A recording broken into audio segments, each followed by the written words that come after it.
Netcasts you love. From people you trust. This is Twit.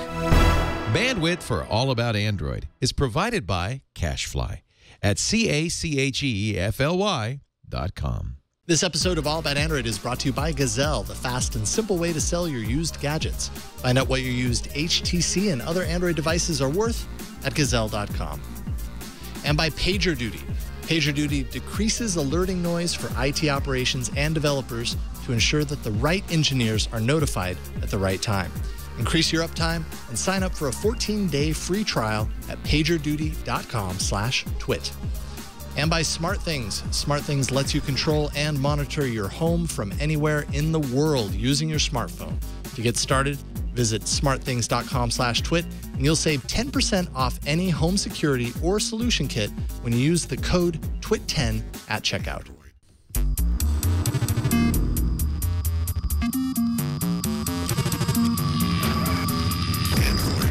Hello and welcome to another episode of All About Android, episode 190, recorded on Tuesday, December 2nd, 2014. We're your weekly source for the latest news, hardware, and apps for the Android faithful. I'm Jason Howell.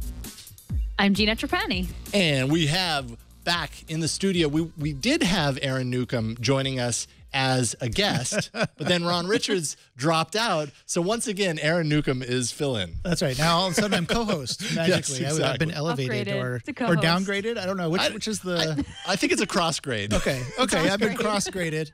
I'm a cross-grader today. Yes, it's true. We appreciate you coming on the show in any capacity, whatever grade it is. Well, so. I'm glad to be back. It's been a while, and it has been a while. A few months since I've been on. So. Yes, definitely. And I was also looking through through my Google Plus photos randomly and recalled your appearance on New Year's Eve where we were all wearing mustaches. That's right. Yeah, the mustache episode with the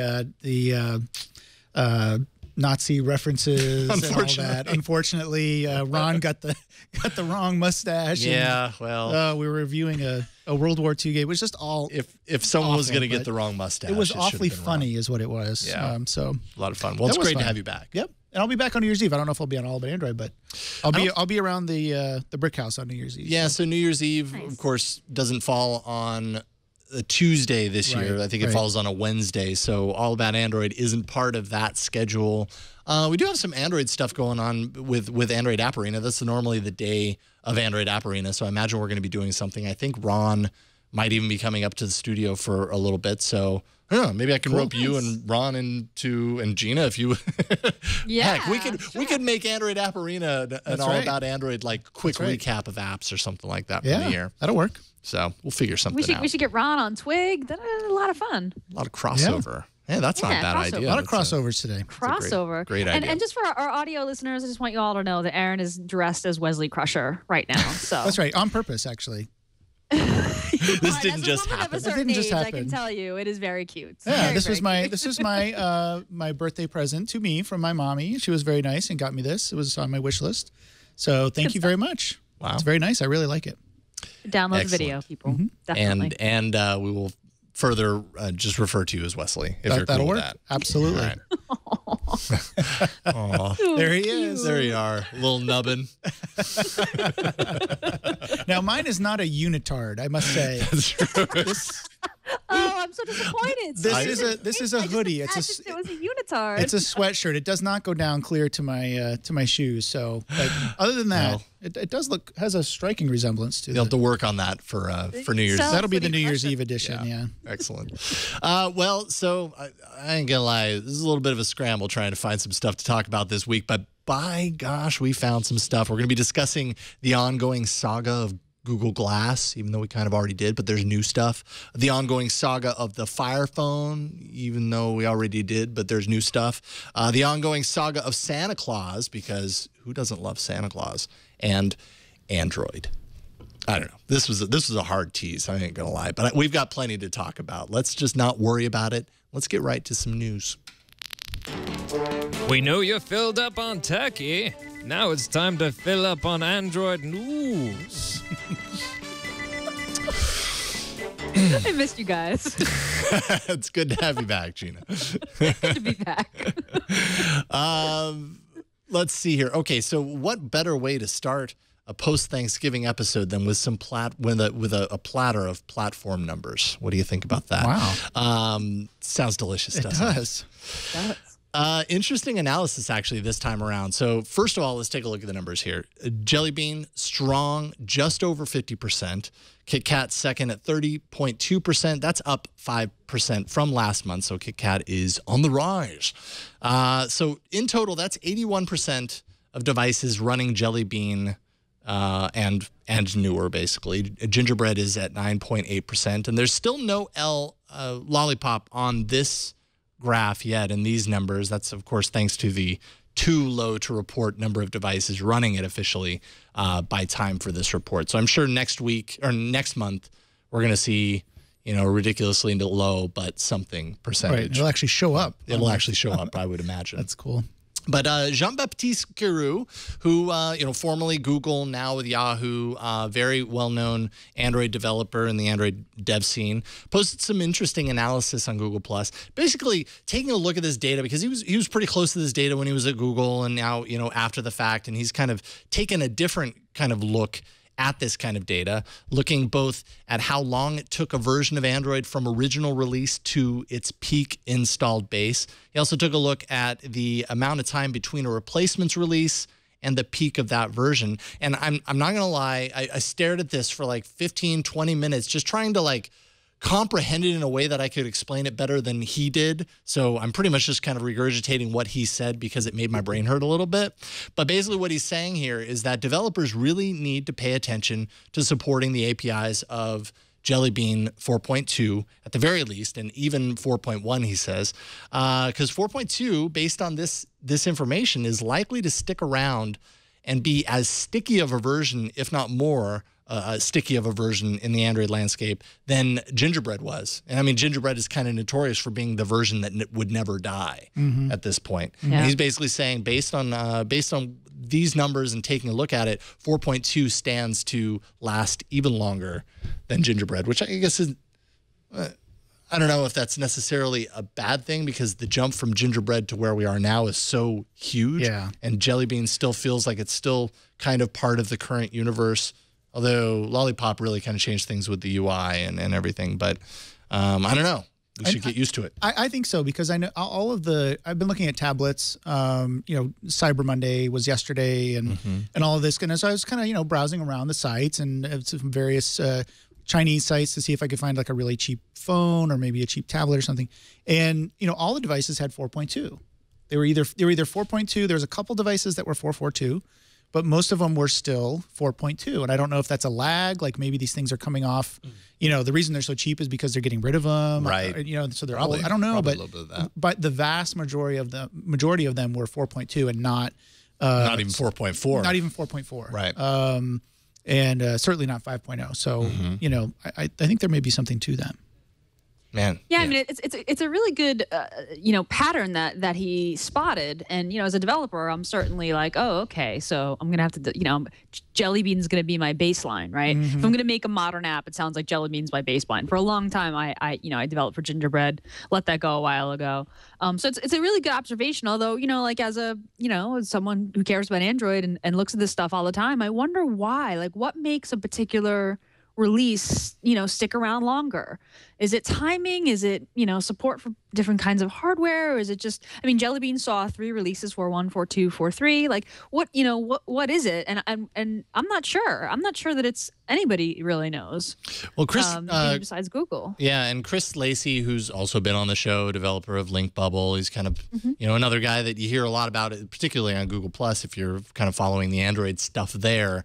He has a lot of interesting things to say. And one of the things that he had to say about this particular point is that 4.2 followed so soon after 4.1. There was like a 4-month difference between the two. So then you have OEMs scrambling to, number one, get their device updated to the one they already had, which was 4.1 that they were striving for, and then suddenly out of nowhere, 4 months later, there's another version, and at that point they've already invested all this time trying to get up to 4.1. Then they're going to continue doing that, and then they'll worry about 4.2 eventually. So then so it's almost like Jelly Bean had I think 3-point releases that were spread out over the course of like 12 to 18 months. Right. Jelly Bean was a long haul version of Android, and I think that's a big part of it.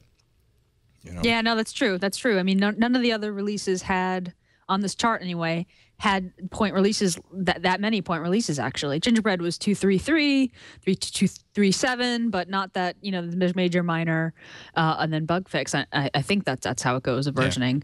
Yeah. But yeah, it sounds like it's timing and maybe difficulty in upgrading. I don't know. But yeah, we're going to be seeing apps compatible with Jelly Bean for a long time, I think. Yeah. Yeah. Well, I was just going to say, I think a lot of it just has to do with the stability of the platform. Like you were just alluding to, Jason. I mean, I just think that, Jelly Bean was the first platform where it just felt like all the fragmentation was slowing down. It seemed things were really working well. Everything looked modern, felt modern. And so I just think that as the platform, when the platform first started out, of course, people were iterating quickly. There was a new version coming out all the time.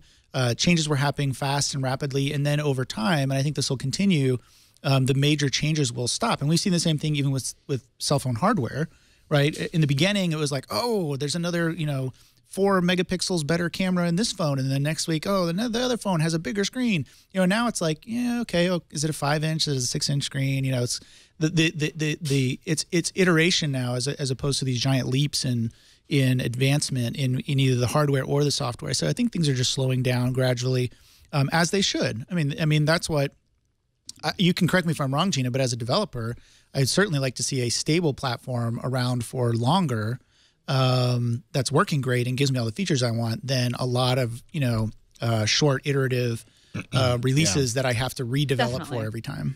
Definitely, yeah, so. Absolutely.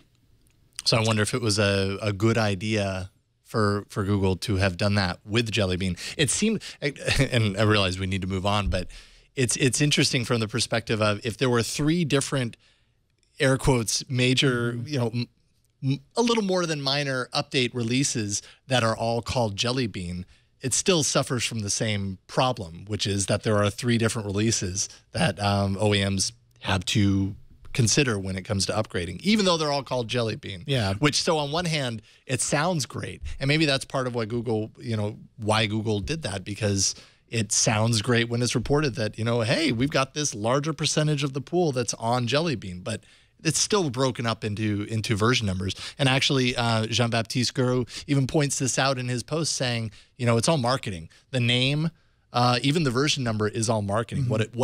What ultimately it depends upon is the API level. Right. That's the true differentiator, and that's where you really see the differences and the effect of that. So yeah, it's true. All right, shifting gears a little bit to Google Glass, Gina.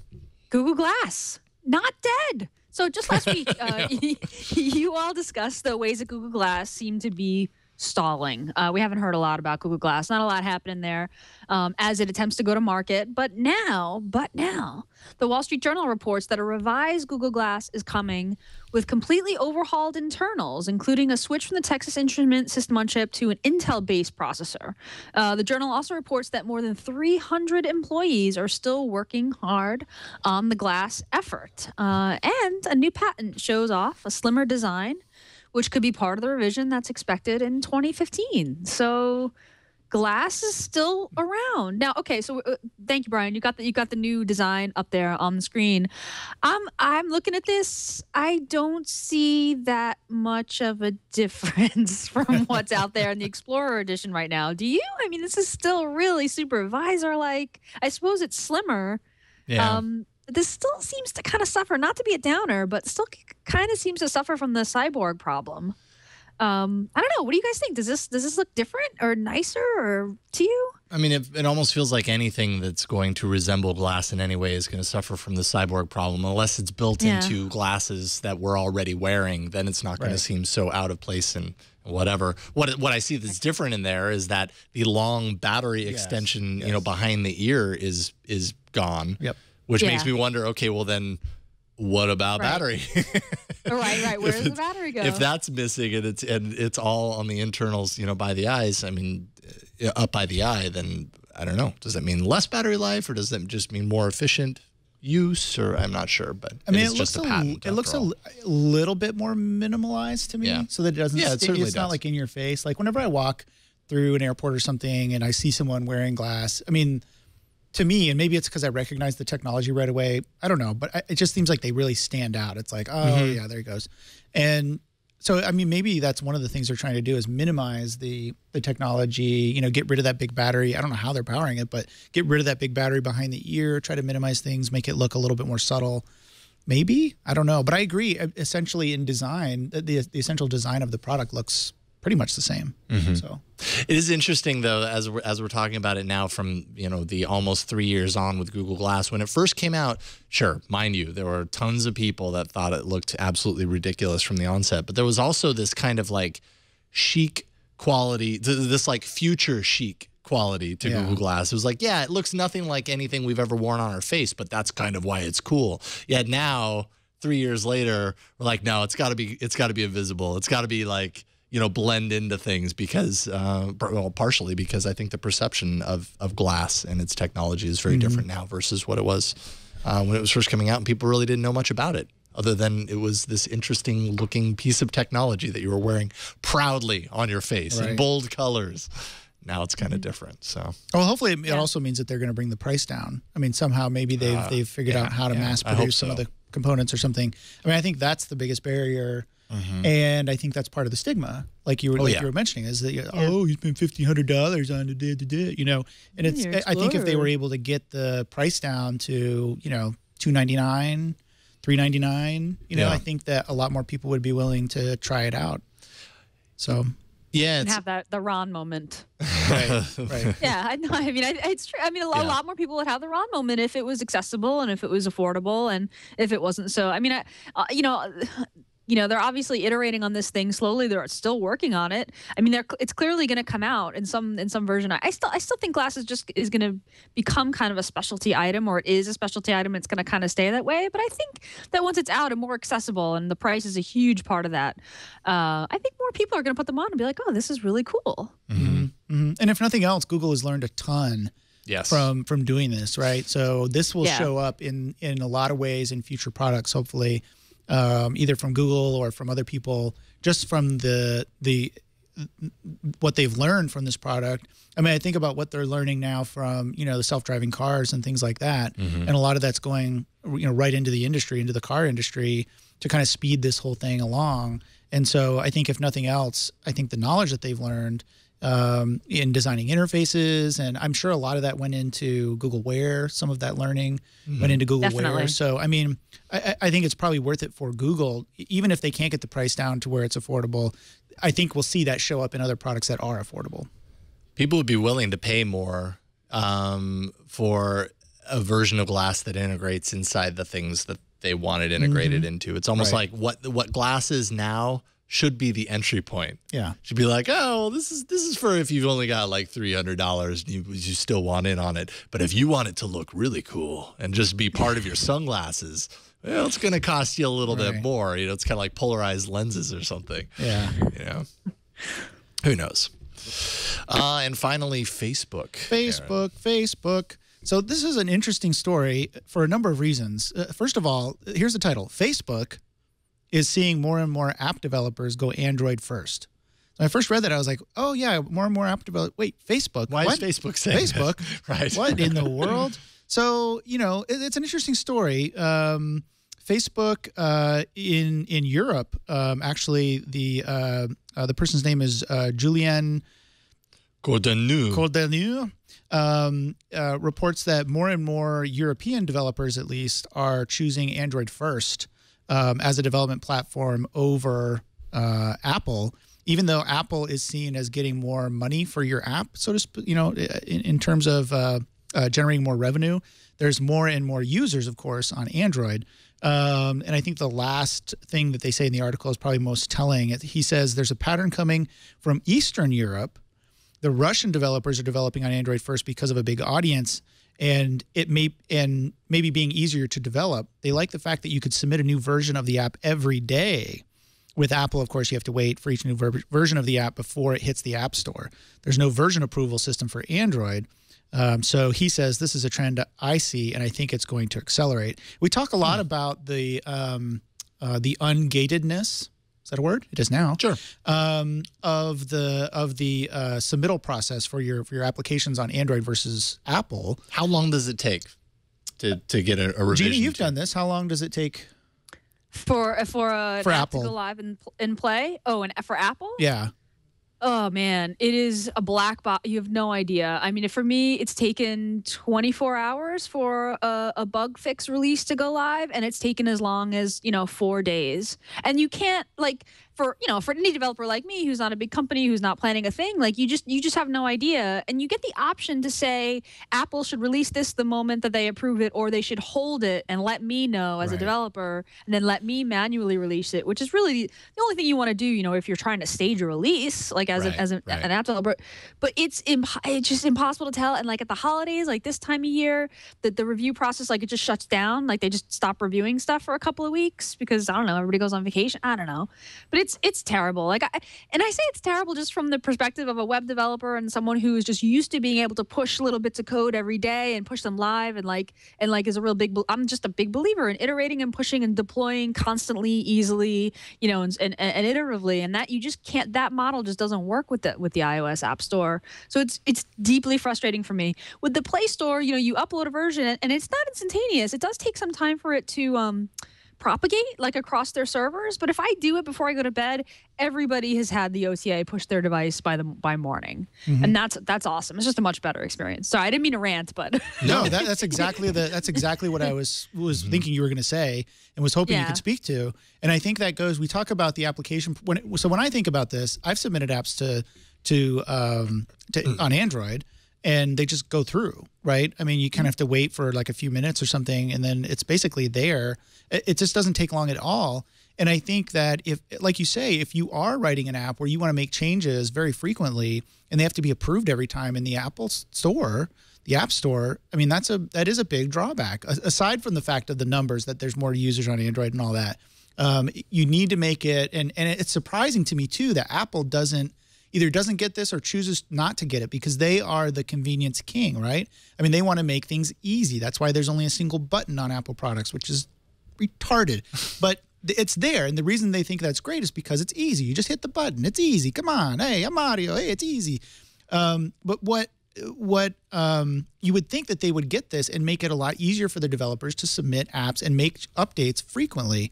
And yet they don't do that. So I find that really, really interesting. It seems a little bit backwards. You would think that Android might have this problem and Apple would be the one trying to make it easy, especially for developers to get stuff out on iPhone and iPad. But I don't know.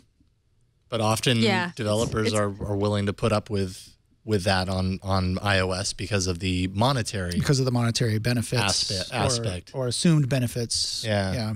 I'm just wondering, is the speed of update enough for to sway developers? Is that I guess I wouldn't have expected that, but it's just something that I haven't considered before. That update time would be enough to make them go, yeah, I'm going to do Android. It's frustrating. Yeah, so there's this weird psychological thing that goes on though. It's an abusive parent relationship. When you do get approved from the App Store, you're like, yes, I am worthy as a human, I knew it. Really, it kind of just cuts both ways. You know what I mean? Apple likes me. They really like me. They have Jobs has blessed me with his hands. It's this weird feeling. But on the other side of that, the worst is when your iOS app has a bug. There's a bug. You're getting hammered with negative reviews. You've written the fix. You've tested the fix. You've submitted the fix, and you're just waiting. You're just it's torturous. So it goes both ways. But my experience has always been, with the exception maybe of Xcode, Apple's developer tools are not as good as Google's. Google is a very developer-friendly company, but I think the Apple argument is that it's protecting users, that it's user-focused.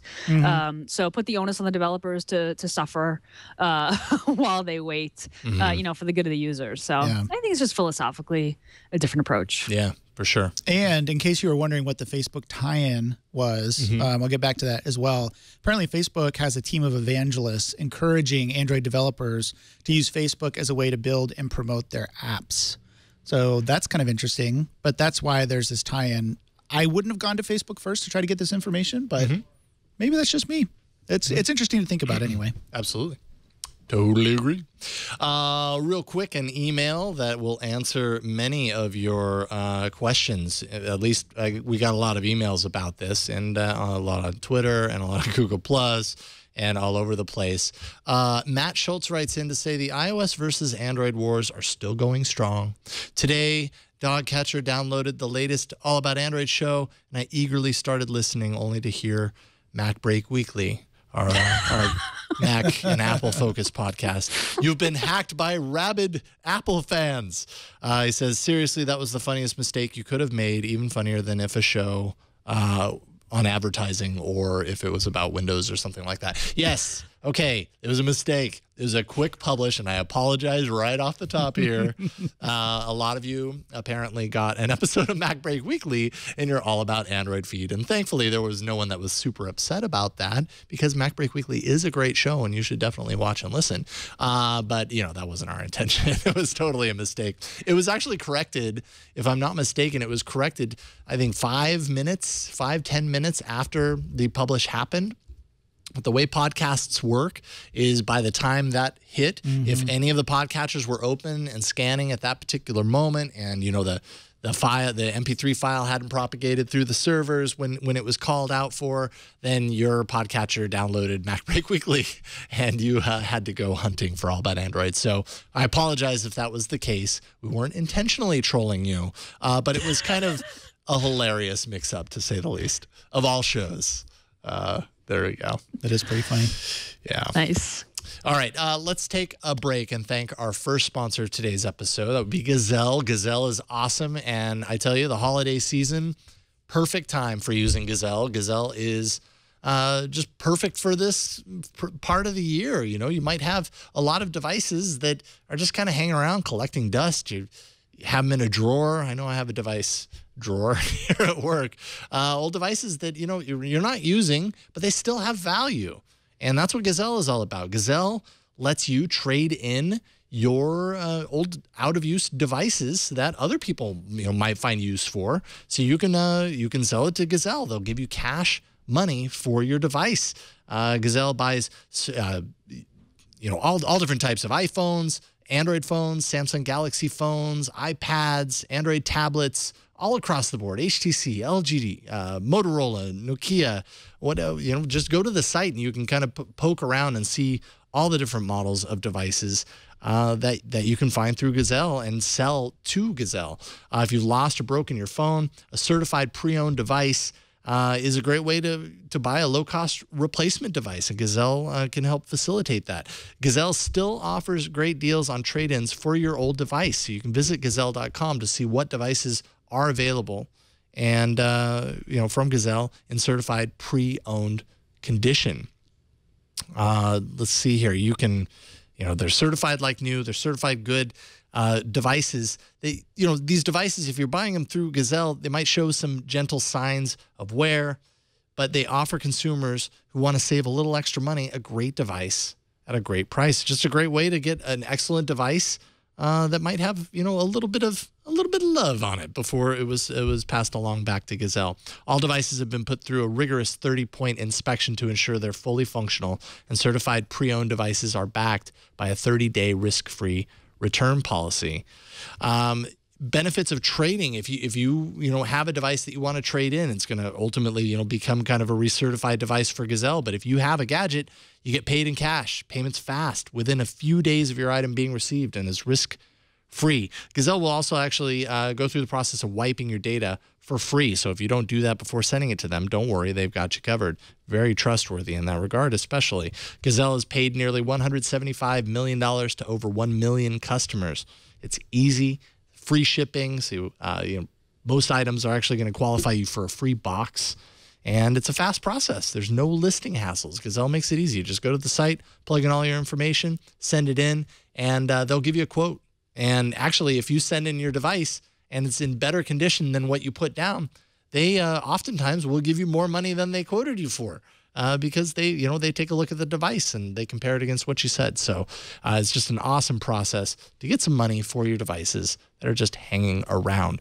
What is your device worth? iPhone, Android, whatever it is, take a minute. Go to Gazelle.com to find out. That's Gazelle.com. Check it out. I think you'll like what you find. Thank you, Gazelle, for your support of All About Android. All right. Perfect time to dive into hardware.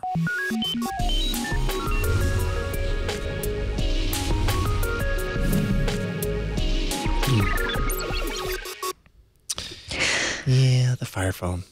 Well, the Fire Phone. Should we talk about the Fire Phone? Yeah, we should. The Fire a little Phone. bit. Okay. Oh, I just deleted the notes there, but I think I could do this. Basically, here's the deal with the Fire Phone.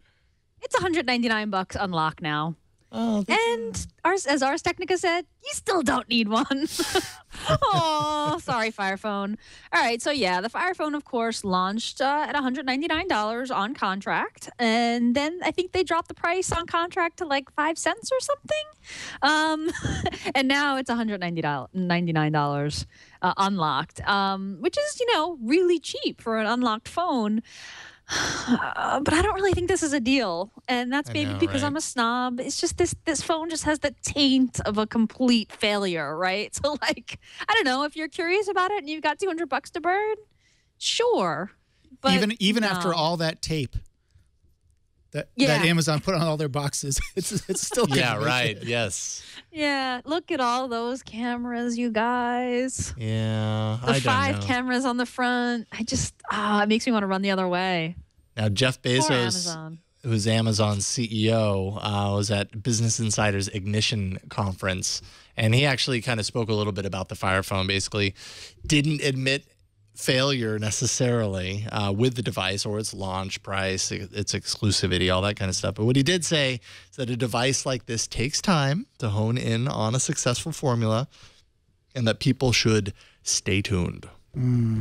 So there will be more in the Fire Phone legacy. I have to imagine. I'd be surprised if there wasn't, to be honest. Even though it was a complete flop, it seems like having a smartphone is an ideal match for Amazon in a perfect world. They just didn't really produce this first time around, but I'm sure they learned a lot of lessons. And I imagine they have the money to make these mistakes. So, right. Yeah, they're embracing failure, as Bezos said, right? Yeah. And they're trying to clear out their inventory, clearly.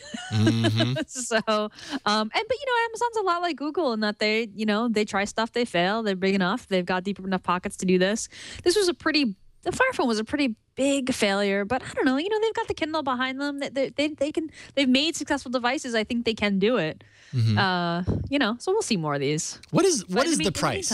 I'm curious to know what the price is then. $200 unlocked is low for a phone, and it has a decent camera, all that kind of stuff. So you mean what was the price of the build? Like, no, I mean what is the price? Like what's the magic number? What is the magic number? I think it's $99. You think it's $99? I think it's $99 unlocked. Unlocked, $99. They might have to give it away, but really that's what they want, right? They want the user interface. They want the interaction with the user. That's what Amazon wants. So why not make something, even if they have to cut down on the specs a little bit, make it cheap, make it so everyone can just run out to whatever mobile carrier, they want and just buy it off the shelf and use it.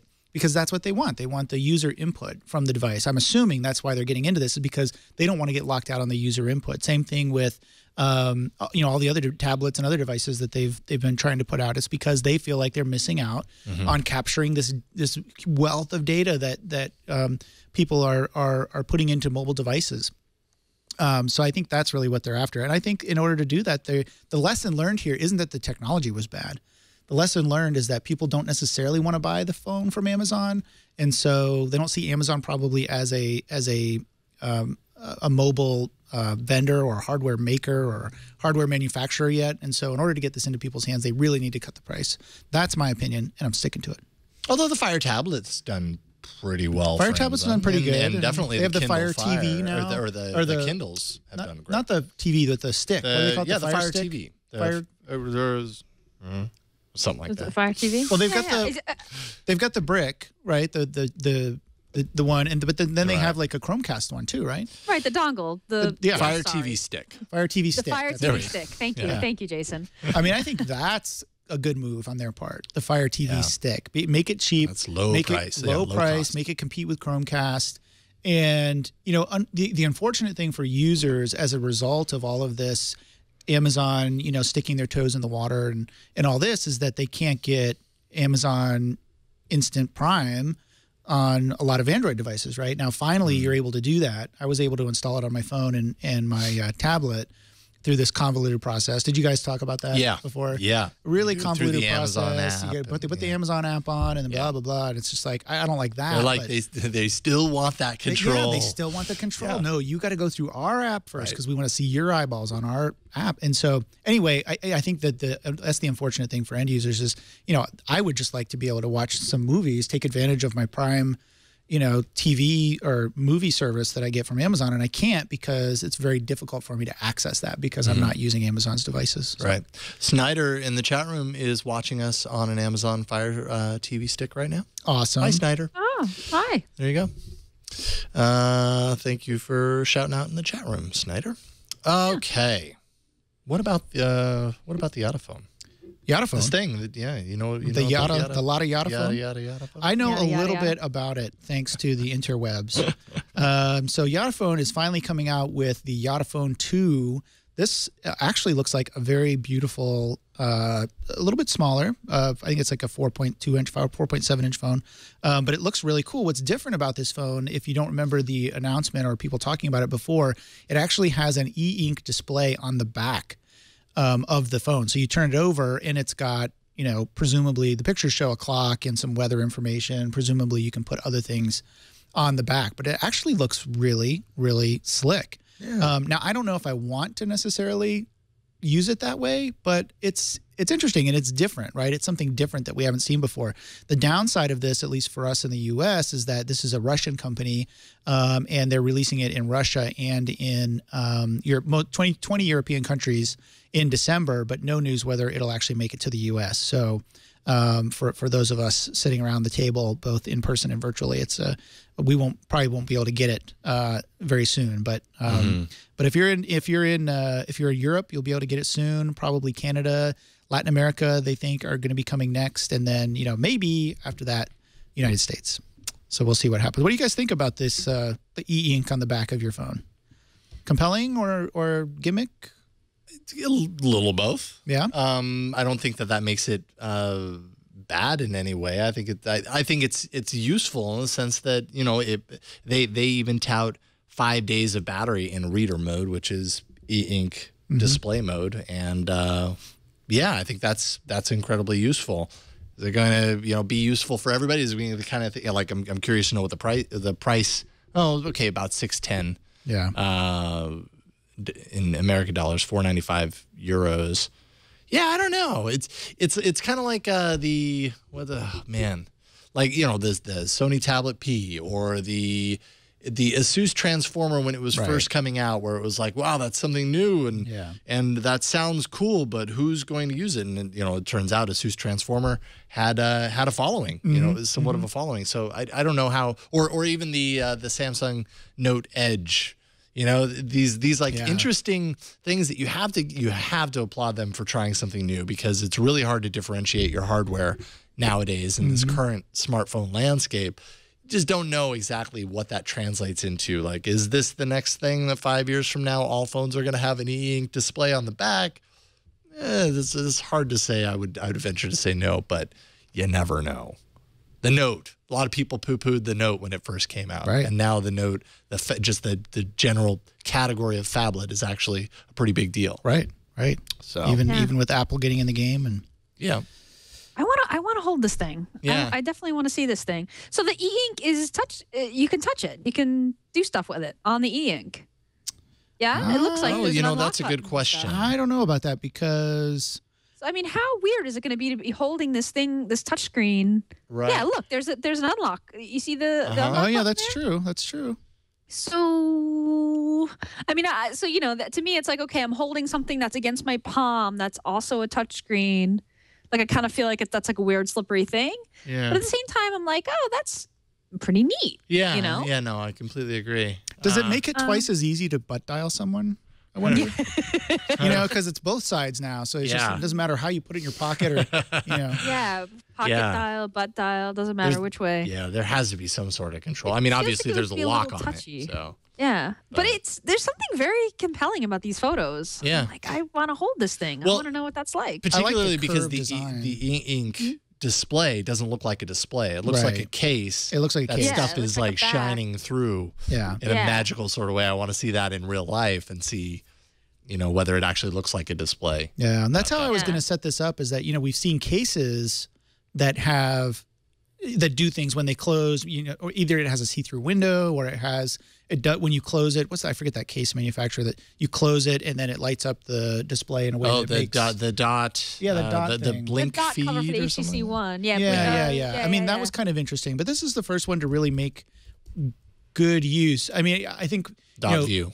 That's it. Yeah. This is this good use? Is this well, good it's use, right? I mean, it's better than putting glass on the back of the phone, a la Nexus 4. Makes it useful. That cracked just about universally. But at least you're using it for something. Well, and in that regard, it's very similar to what Samsung was doing with the Note Edge, right? Because they created another part of the phone that used to just be an edge, and now it has the potential of being something that you interact with, or that shows, you know, pertinent data when it's lying on the table or whatever. In this case, it's actually more useful because it turns the entire back of the phone into something useful, an e-reader, or just displaying the weather and you know, time like it was showing in the video. So, interesting times. Curious to know what else we'll see along these lines. And then let's see here. This is a little bit of like Android drama, but definitely worth talking about. So OnePlus has had their fair share of issues over the many months, and we've talked a lot about them. And one of the very compelling things about OnePlus, and particularly the OnePlus One, is that they have, you know, Cyanogen on board as the version of Android. But OnePlus was apparently surprised to discover that Cyanogen had signed an exclusive agreement with Micromax for its U line of phones in India. They found out about this, I think, like a week ago. So OnePlus One buyers in India will no longer have access to updates to the shipping version of Cyanogen on those phones. So I think those phones, which released today, still are running Cyanogen, but they aren't going to get updates. I don't know. I was poking around to try and make sure that I had this story straight and reading from a number of sources. Some sources were saying that Cyanogen wouldn't be on, but that doesn't really make sense because news broke last week and the phone's releasing this week. Like, they would have delayed it if that was the case because they'd have to recall those devices and get a new version of the OS. So I think it is shipping with Cyanogen, but thanks to Cyanogen's new exclusive arrangement with Micromax to service India, there won't be any updates. So if you go to OnePlus One or OnePlus's site, they have a forum. You know, one of the guys from OnePlus took to the forum to answer really detailed FAQ on all of the kind of angles of this. But, you know, basically encouraging people like, yeah, if you want updates, you kind of have to take this into your own hands and, you know, install a version of Cyanogen yourself. And then OnePlus is also working on their own build of Android to be pushed to devices in the Indian market going forward, potentially. I'm wondering if that's going to affect other devices, like if this kind of sours their relationship, because that's kind of a... Yikes. That's no fun. This is not good. Yeah. As a OnePlus One owner, like this makes me very uneasy. And I mean, this isn't the first sort of little bit of drama that we've seen since between Cyanogen and OnePlus, right? Like there was that OnePlus contest, snap your selfie, and then Cyanogen took their Twitter feeds that we don't endorse, treating people like object. I mean, it was like a little weird back and forth, and you kind of think like, can folks in these companies just get on the phone and like talk to one another? You know, it's a weird public. Yeah, it's a kind of a public soap opera, and you have to imagine, you know, there's potentially millions of dollars on the line here. But yeah, that's kind of crazy. Yeah, I mean, like one of the biggest features OnePlus for me was just like the phone ships with Cyanogen. I'm going to get Cyanogen updates. I don't have to mess. I don't have to root. I don't have to. Just give me it. Just working. You know. So when this kind of stuff happens, it's like, oh, so okay, it's a great it's a great handset, sure, but I have to install my own version of Cyanogen. Like, I know, I realize I'm lazy and I'm completely capable, but I just, I don't want to do it. So and it makes me nervous. Yeah, Bleak in the chat room is saying, this is because OnePlus One made no motives toward the Indian market, kind of their fault for being U.S. centric, which I imagine a lot of their marketing lately has been very U.S. U.S. focused. We've certainly seen a lot of it here. So I don't know how how exact that is, but yeah, I suppose that could be part of it. But communicate. Companies need to communicate when they're in a partnership like this. There are versions of the OnePlus though that aren't running Cyanogen in certain places. You can go online and buy versions of the phone that aren't running Cyanogen. So it's not without precedent that there are OnePlus One devices out there not running Cyanogen. It just kind of sounds like maybe OnePlus this caught them by surprise and at the very last minute. So. Yeah, and that they're going forward for them, like you, as a company, like as a manufacturer, you get burned by a thing like this once, and then you make your own build, right? And and then, you like sort of inevitably move toward we're gonna, if we're gonna make our own build for India, then let's just push our own build to everyone. So yeah, that's what I was just gonna say is that I think this should teach them a lesson. I mean, this is why companies don't do partnerships sometimes, right? Because they're like they don't want to get burned. They want to control. And they don't want to get burned. Exactly. I think that OnePlus is feeling burnt right now. They're feeling burnt by CyanogenMod, and it's got to be bad for CyanogenMod as well. I mean, who do you think it comes out? Who's the loser here? Are they both losers, or is it going to hurt CyanogenMod more? I mean, it feels to me like it's almost going to hurt CyanogenMod more than it's going to hurt OnePlus. But that's just I haven't read enough about the story to know.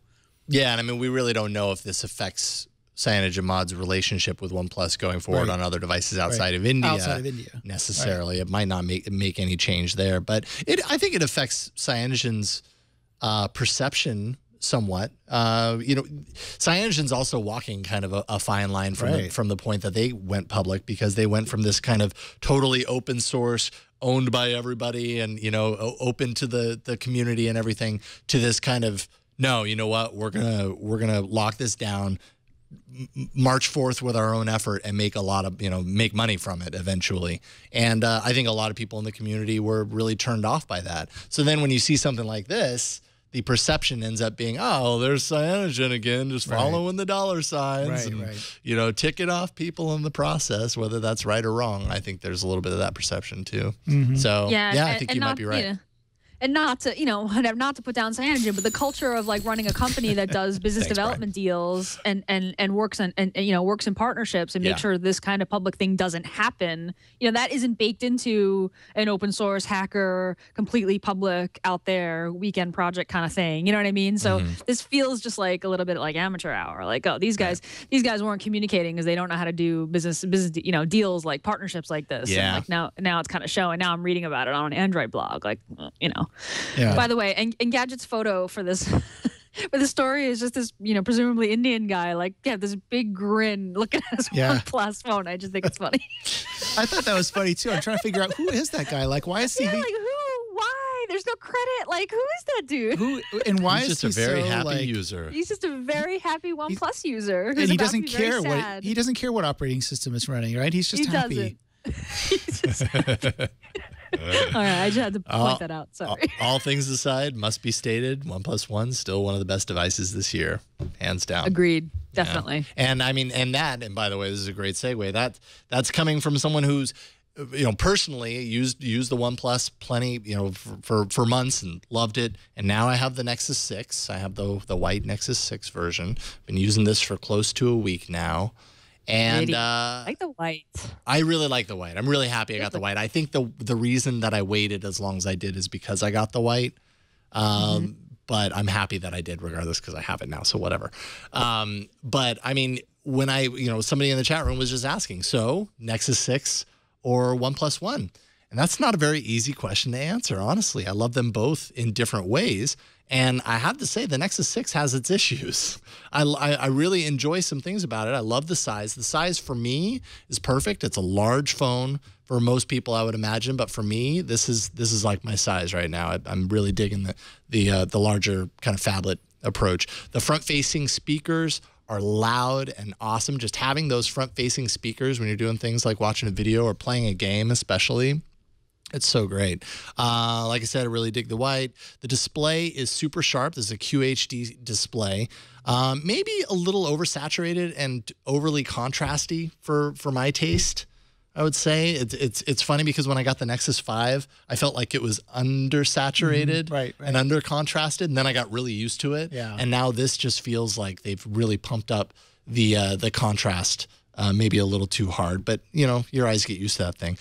Battery life is pretty okay, which is a real shame because it has a great battery in it. It has, I think, 3,200 milliamp hour battery in it. Big battery. But it's driving a QHD display. So they've just eaten up all that extra capacity with this display that, while it looks great, kind of feels like overkill. This is coming from someone who hates looking at pixels, but I really feel like, and then I go to the OnePlus One and I turn it on and I look at the display and I'm like, you know, I really can't see the pixels in this either. And it manages its battery life so much better than the Nexus 6 does. So, so I really do kind of wish that they hadn't gone so gung-ho with the display technology in this. I think it would have really helped.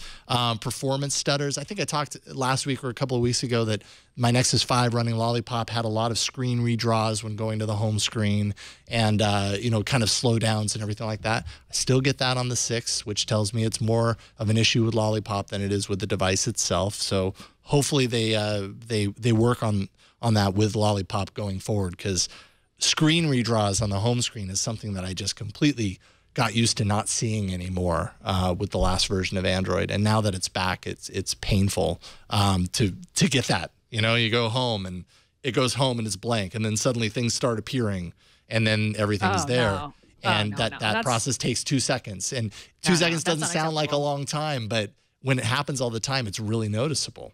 Yeah, that's just the kind of thing that just creates just a bad experience. Come back to the OnePlus One facing. Trust your feelings. You know them to be true. I'm amazed at how... That's hilarious. I don't know how long things like that take you, but... Too long. I'm impressed that you're screwing something up later, but totally worth it. That's okay. It's like a point system. Like, you just gained 5 points for that. We'll see if we could take a couple from you. Keep that tally for when Ron comes back. And then finally, the camera, which I feel is pretty important on my devices because I take pictures with my devices all the time, is pretty standard fare, right? It's good in good light. It's not that great in low light, I'd say. And slow to operate on occasions. In general, I would say performance, my experience with the current build of Lollipop, both on the Nexus 5 and on the Nexus 6, is just that it's just kind of slower than what I'm used to seeing on KitKat devices and have gotten used to. And that's kind of a bummer because they made a big deal about how Lollipop, you know, was better on lower performing devices and, you know, could scale better and you know, things should just seem faster and better battery management. And in general, Lollipop has a lot of great things about it, but it also just is kind of dropping the ball in certain ways too. So I would agree on that point on Lollipop. Remember how I was saying before that everything runs super well on my NVIDIA Shield tablet? The one thing that doesn't always run well is the interface, the Lollipop interface. You'll do something and it'll just like pause or wait or do something wonky and you're like, what's going on? When I upgraded my Shield to 5.0, that was the one thing that got me. It was like, is there something wrong with, did I drop this? Like, what's going on? And no, it was just a little bit of lag or wonkiness in the Lollipop interface. And I was not used to that because KitKat was so smooth and there was no delay, no, you know, nothing. And now with Lollipop, I have noticed that. And I've got to imagine that that's going to get better with they've got to address some of those issues. And I hope that they address the battery issue on the Nexus 6 because I'm really looking forward to getting that device in a few weeks. So I don't know. Maybe I'll go with the Note. Maybe I'll go with the Note 4. Instead. This isn't good. I've been feeling really bad because I haven't got Lollipop, obviously, on my OnePlus, which is my regular phone. Right. My old Nexus 7, the original Nexus 7, is so slow and like hasn't well, it got the notification. I tried to install it and then it disappeared. I never was able to install it over the air, but it's really slow to begin with. So I was feeling bad about missing Lollipop. My better half has a Nexus 5. She got Lollipop, and I've been sort of, drooling over. But now you guys are making me not so, not worry about it too much. It sounds like there's some fixing that has to happen in Lollipop. And the Nexus 6, your Nexus 6 review, that is a beautiful phone. I have to say, I'm not one. I usually don't go for white phones. That looks gorgeous. Yeah. But after the OnePlus One, I don't think I could deal with a phone that runs out of battery again. Well, the OnePlus is so good about battery. Well, and I mean, let me just correct and say that I haven't really found myself in the situation where it's midday and my battery is dead. But when you're talking about a 3,200 milliamp hour battery, you kind of expect that. I mean, the OnePlus has less than that, right? And the OnePlus, you never even have to think about battery. It will always bring you to the end of the day, pretty much guaranteed. And with this phone, like I had to charge it a little bit ago before the show because it was well below, it was probably around 40 or 30%. And I know that, if I left it there and the amount that we use these devices on the show and everything, it would probably hit the low point. And that wouldn't happen with the OnePlus. So. Right. It is a beautiful looking phone, though. It's gorgeous, and I actually like the display. Wow. I'm sitting right next to it. And I'm like, wow, that's a beautiful looking display. It's pretty stunning. It's a really nice handset. Yeah. Talk to me about that ring around the camera. That's the flash. Yeah. So there's that's exactly it. There's the two little flashes on the side, and it's kind of a splashy little ring around the camera. Yeah, I like it. Looks kind of nice. That doesn't protrude too much. No, it doesn't protrude at all. Well, that's nice. Yeah, well, I mean, man, such a small anything. Yeah, tiny bit. Yeah. You can kind of feel it, but yeah, it really doesn't. But some phones have the nipple. Yeah, right. And I should also mention, so there's the front-facing speakers, which are super loud, which is another thing I think I mentioned that. But one thing that I was worried about is this has the kind of display that kind of curves around the corner, which means that potentially if you set it on its face, face down on the table, you might scratch it. But thankfully, these speakers, and I don't think it's going to come out here, these speakers raise slightly. It's kind of hard to see. They raise slightly enough so that if you set it down on the table, it's actually not going to be resting on the screen, unless there's something that you're setting it on, of course. So, little tip. Don't worry about it. Go ahead and set it, face down, whatever. Big whoop. So there you go. And with the curved back, are you a case man? No. You buy cases? Maybe I probably should. I'm just wondering with that curved back whether it will wear unevenly on the back. You know what I mean? So, what do you mean? Well, because it's curved this way, I wonder if it'll wear here in the middle. You know what I mean? As opposed to wearing on the corners where it usually does. I'm wondering if after a year or so you'll see like maybe faded or something like that. Yeah. That's a good question. I honestly don't know. Or maybe right here in the middle, because when you set it down and you spin it all the time. Maybe I do that, actually. Yeah, right where the S is going to go away. The S is going to disappear. And, I was doing that a little bit earlier. I was like, see? Nexa. You could write an app for that, spin the bottle app. Oh, man. I was just thinking, like, write an app that plays with the haptics. So and it just spins around endlessly. Be kind of a fun little thing to stare at. Okay, well, I think we're off topic. Yes, I think these are really important things to talk about with the Nexus 6. Let me tell you. So that may sound harsh, but I don't want to paint anything less than how I actually feel. I like the phone, but there are downsides, and I think there are just downsides with every device. OnePlus has its downsides too, particularly with how the company does, some of the choices that they make. But I don't know if that's really a downside for the device itself. But anyways, there you go. And by the way, we heard a while back that people with broken Nexus 5 screens were getting free replacements, one free replacement through Google. Apparently, somebody broke their Nexus 6 screen, and sure enough, they got a replacement. So this policy might actually be extending to the Nexus 6 as well, and that's good. I'm critical in some ways with the Nexus 6, partially because it is so expensive, right? The 64 gig version is upwards of $700 some odd dollars. So you hold it high expectations for a device when you're paying $700. Totally reasonable. Completely reasonable. So, but yeah, there you go. All right, so let's take a moment and thank another sponsor of today's episode, PagerDuty. Which is an operations performance platform delivers visibility and actionable intelligence to help increase the uptime of your apps, if you're a developer, your servers, your websites, your databases. If you rely on your software and services to always be up, PagerDuty is an essential tool. It's the hub of your operations. PagerDuty actually connects all of your systems into a single view where you can see critical events across all of your monitoring tools.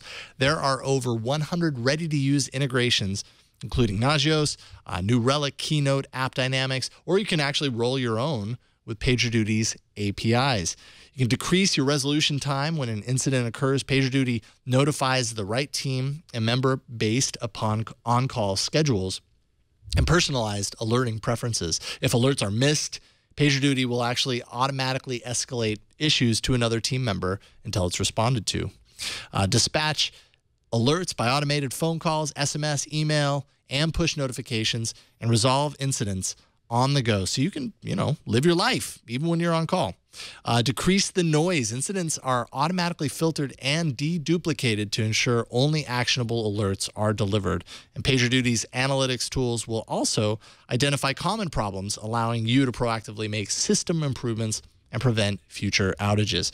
PagerDuty is relentless when it comes to reliability. It's fully distributed across multiple data centers and multiple hosting providers. There are also multiple contact method providers per method, so you never miss an alert. You can actually customize it to fit how you and your team work, regardless of location, regardless of your size.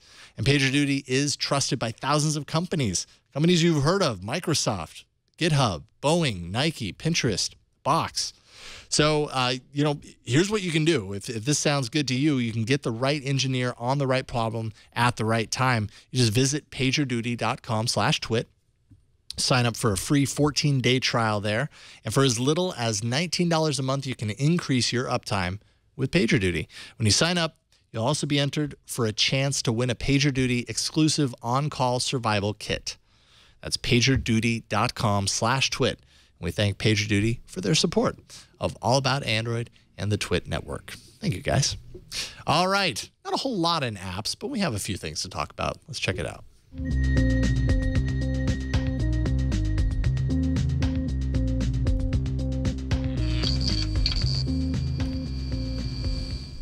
It's that time, Gina. It's that time of year.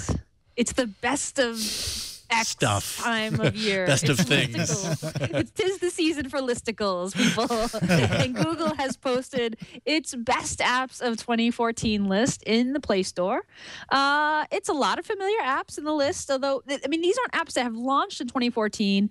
They're just great apps that have surfaced throughout the year. I'm actually not sure what the criteria here that Google was using for these best apps. Not all of them have 5-star reviews. Some of them as low as 3. Some of them as high as 4.5. I combed through this list, I'll admit, because I was kind of in a jam for the arena. There's a ton of stuff here that we've reviewed here on the show. A bunch of stuff that is completely predictable, like TED and the New York Times and Hulu, like, of course. CNN. CNN, yeah, BuzzFeed, stuff that you would Expedia. Lots of. I was actually really impressed that there are a lot of apps here that clearly compete with Google's own offerings. Like, let's see, Dropbox's Mailbox app is listed on this list, but not Inbox, which Google just released. I thought that was kind of cool.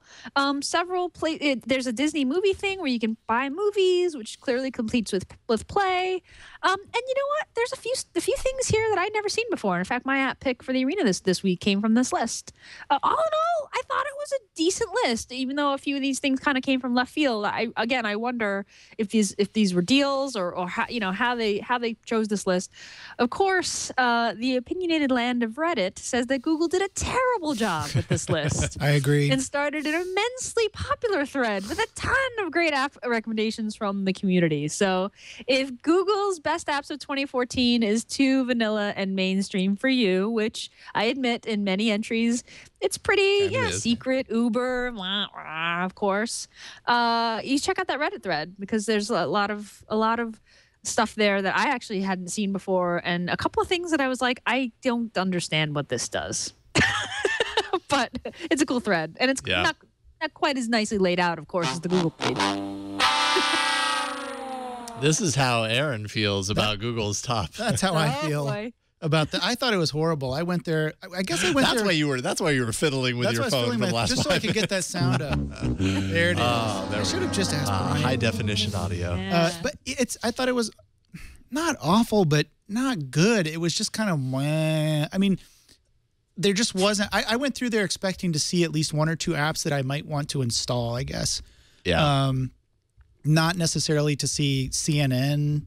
I mean, I guess if you're a news freak, I don't know. But I mean, there was just a lot of apps there that I was just like, meh, I don't care. Like, how could this be a top app? And you're right. What's the criteria that they were using? I don't get it. I don't see how those could possibly be. What I would like to see are the top, like, maybe independently developed apps of the year. Like, I know, like, there's going to be that list probably, but I would love to see, like, the top indie games or the top whatever. But that list I just thought was a kind of a waste of my time. Sorry to sound elitist or anything. Yeah. It's definitely for a mainstream audience. Yeah. I mean, you know, the Reddit thread, with all respect to Reddit, I mean, the one at the top is like SuperSU. It's like super user access management for rooted. You get the other side of the equation. The other end of the spectrum. Like, give me a break. You know what I mean? See, I would like that, though. I would be like, yes, that's right. SuperSU. I use it all the time. I would totally dig that list. But SuperSU me a sandwich. Ooh, nice. Sorry. Nice. That might be the title of the episode. I like that. I was waiting for a title to jump out. Thank you for. No, you're right. I mean, that's the Uber geek list, I suppose. But I mean, I was like, so underwhelmed by that list. I was like, what do I do with this? It's like, it's not really, for me anyway, it's not apps that I use. It's not apps that I care about. It's just, Well, yeah, I hear you. I hear you. There's definitely both ends of the spectrum. Google probably does have an opportunity to do lots of other lists, or we could do our list. That's right. Yeah, we'll have to do that. We'll have to think. I have a few that are definitely going on that list without any further thought. Right. This has been a good year for apps. Yeah, absolutely. I mean, for Android apps, things got really mature in the development, the design, everything. You know, apps related this year was pretty phenomenal. So, so there you go. Okay, and I think more importantly, though. Yeah, speaking of phenomenal, there's a big fat guy wearing a red suit. There's a big fat guy wearing a red suit, and he's heading your way. You want to know when? Slowly but surely, and especially if you're, maybe still in elementary school, you really want to know when. You got to follow him. You've got to track him. So, of course, there was an app that Google came out with last year, the Santa Tracker, and now it's back out again. Can I just read this? This is so good. Android Police, Michael Kreider with Android Police wrote this up, and it's pretty phenomenal. So I'm going to go ahead and try to read this, and we'll see how badly I fail. I'm just throwing that out there. So here we go. 'Twas the 1st of December when in the Play Store came an app that we'd all seen just 1 year before. A Santa Tracker made kids really keen with sizable update for the 2014. Google Santa Tracker's new interface lets you keep up with St. Nick's overnight race. With help from maps and the big guy himself, any rosy-cheeked kid can track the old elf. I told you I was going to screw it up. When watching Santa go off on a tear, this year you can track him from Android Wear. It supports Android TV, unlike years past, and still plays along with the thrifty Chromecast. Games, quizzes, puzzles, and Flappy Bird clone keep the kids occupied on the long sleigh ride home. And a big central clock counts the days of the year till Santa flies with 9 reindeer. On Asus and Moto and Samsung and LG, on Huawei and HTC, OnePlus and Sony. Get your Christmas cheer on with a single free app and follow the Claus as he zooms round the map.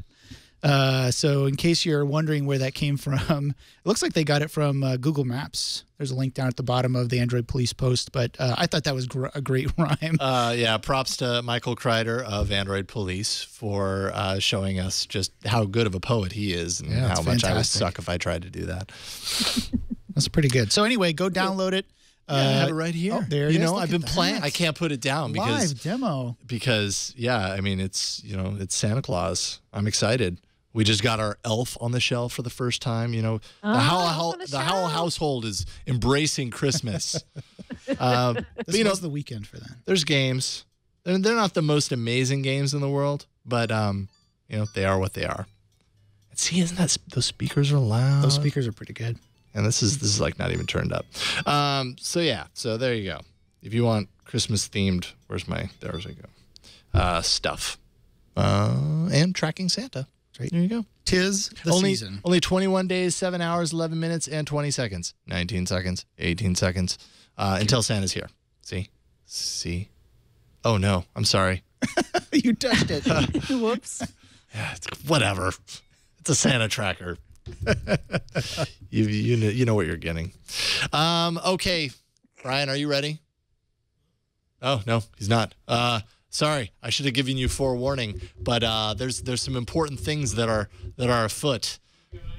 We've got some breaking news. There it is. Okay, that works. It's not quite the lollipop breaking news, but there we go. What is going on? I picture Bryan just frantically pressing every button. Break it! Mission control, we're going down. I don't even know how you played both of those simultaneously. I I was don't wondering even know. Game over, man. Game over, man. Thank you to, who was it? It was the unique username user2868 in chat room for pointing out this breaking news. Android 5.0.1 hitting the open source project, the AOSP. Right now, what could be contained, I don't even know, because we just got this. But 5.0.1 is pushing to AOSP right now, and factory images have hit. So far, the Nexus 9, Nexus 7 2013, and Nexus 10 images can be grabbed. So who knows? Maybe this will take care of some of these lag issues and redraws and everything. Sounds bug fixing to me. Better battery utilization on the Nexus 6. Really, you would expect something like this after a major release, because there's a lot of components that go into releasing a full version of Android, particularly one that has as many changes as Lollipop has had. Right. And on many different devices. Of course, there are going to be issues. Yes, exactly. This is across a broad spectrum of devices. I mean, I've even got mine, as I mentioned before, on my NVIDIA Shield tablet. Mm-hmm. They came out with Lollipop pretty quickly. So, yeah, this is good that they're coming out with some bug fixes, it looks like. Excellent. It's good. Excellent. And we got a very unique breaking news. Little bumper played there. Yeah, it was like a mashup. Yeah, totally on purpose. Too. Totally on purpose. It's a little scary. I really like what you did with that. Yes, it was a little disconcerting. I will explain to you after the show how I did that. I had to ask myself if this was real life or not. Maybe it'll become a regular feature. We'll call it the Bryan. It's got to be special and never happen that way again. Yeah, if you want something special, if you want something unique like that to happen again, you just have to surprise me, because who knows what'll happen. Right. Hey, quick email before we move on. Actually, a couple of emails. Let's see here. Dave Duncan wrote in. Let's see here. I'm trying to remember. I didn't summarize this for myself. Oh, that's right. Okay, so last week we asked. I think it was last week or the week before. It was last week probably. We asked if our rule for the arena should be revisited, in the sense that, a lot of apps that we've talked about 2-3 years ago, in some cases longer, have gone through a lot of changes. Some have been, redesigned significantly, but I think maybe that's not enough reason to revisit an app in the arena. It kind of has to have a little bit of both. We asked you what you thought. So here's a couple of emails along that, and we got a lot of feedback. Dave Duncan wrote in to say 2 years is nearly a lifetime in the Android world. I think that 1 to 2 years would be a fine statute of limitations. It's important to keep new ideas rolling as well. What if there was a 1.5 or 2 year limit on the ban of previous apps, but there was also a limit of 3 previously reviewed apps per host per year? And, the rules keep getting more complicated there, so I won't read the rest. But so that's interesting. 1.5, 2 years old. It's turning into a board game. It really is. I know. I don't want to overcomplicate it. Let's not overcomplicate things. But very good point. Jack says, in your most recent episode, you asked us to email you about this. I think that if there is a functionality change to the app, and it has not been in the arena for 1 year, then you should be able to have it on the arena again. If it has material design, it shouldn't matter, because we only care about what the app does. Thanks for reading. And this kind of echoes what a lot of people said. Actually, I don't even know if there was a single email that said, no, you should not revisit apps if it's been long enough, or been a certain amount of time. So we'll look into kind of reconsidering, because yeah, I think we all kind of agree. Like apps change over time, and sometimes they change drastically. Somebody else in the email was like, "How about if an app resurfaces, it's only the person that originally introduced it bring it back?" I don't know why that would necessarily be totally useful. Maybe it's a fairness thing. I don't really know. But what if I roll a 20-sided die and I end up with a 1? Is that a critical hit here? Because I think my app should just win automatically if that happens. It really does feel like we need somebody to create. We need somebody to create an app that allows us to manage the arena in this way. Rules. Yes. And if Jason revisits the app that I introduced, I get a finder's fee, and I can then reintroduce one of the apps it is.